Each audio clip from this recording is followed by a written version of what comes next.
Assalamu alaikum everyone. In this video I am going to resume the part 2 of Battle of Badr.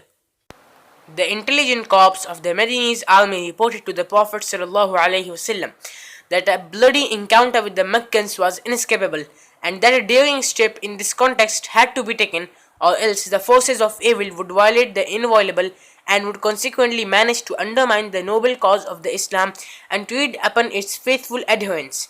The Muslims were afraid that the pagan Meccans would march on and start the war activities within the headquarters of Islam, Medina. A move of such nature could certainly damage and produce an infamous impact on the dignity and stance of the Muslims.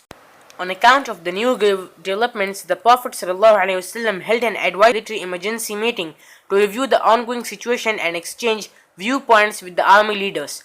Admittedly, some Muslims feared the horrible encounter and their courage began to waver. In this regard, Allah says, "As your Lord caused you, O Muhammad ﷺ, to go out from your home with the truth, and verily a party among the believers disliked it, disputing with you concerning the truth after it was made manifest, as if they were being driven to death while they were looking at it." Al-Quran chapter number 8 verse number 5 and 6.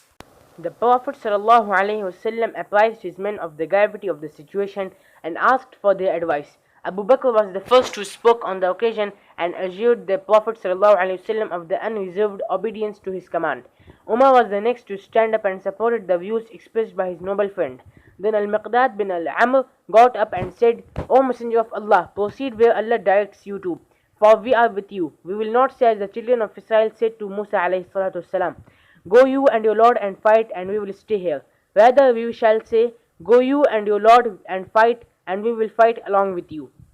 By Allah, if you were to take us to Barq al-Ghimad, we will still fight resolutely with you against its defenders until you gained it."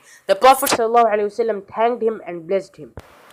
The three leaders who spoke were from the immigrants, who only constituted a minor section of the army. The Prophet ﷺ wanted, and for the more reason, to hear the helpers' view, because they were the majority of the soldiers and were expected to shoulder the brunt of the war activities. Moreover, the causes of Al-Aqaba pledge did not commit them to fighting beyond their territories. The Prophet ﷺ then said, "Advise me, my men," by which he meant the helpers in particular. Upon this, Saad bin Mu'adh stood up and said, "By Allah, I feel you want us, the helpers, to speak." The Prophet ﷺ directly said, "Oh yes." Saad said, "O Prophet of Allah, we believe in you and we bear witness to what you have vouchsafed to us, and we declare in unequivocal terms that you have brought us is the truth. We give you our firm pledge of obedience and sacrifice. We will obey you most willingly in whatever you command us, and by Allah who has sent you with the truth, if you were to ask us to plunge into the sea, we will do that most readily, and not a man of us will stay behind. We do not grudge the idea of encounter with the enemy. We are experienced in war and we are trustworthy in combat. We hope that Allah will show you through our hands those deeds of valor which will please your eyes. Kindly lead us to the battlefield in the name of Allah." The Prophet ﷺ was impressed with the fidelity and the spirit of sacrifice which his companions showed at this critical juncture. Then he said to them, "Forward and be of cheer, for Allah has promised me one of the two, the lucrative course through capturing the booty or strife in the cause of Allah against the polytheists. And by Allah, it is as if I now saw the enemy lying prostrate."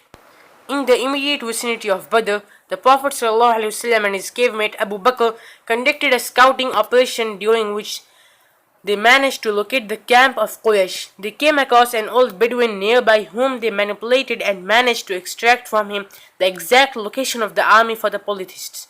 In the evening of the same day, he dispatched three immigrant leaders, Ali bin Abi Talib radiallahu anhu, Az-Zubayr bin Al-Awwam, and Saad bin Abi Waqas radiallahu anhum. The scout about for the news about the enemy.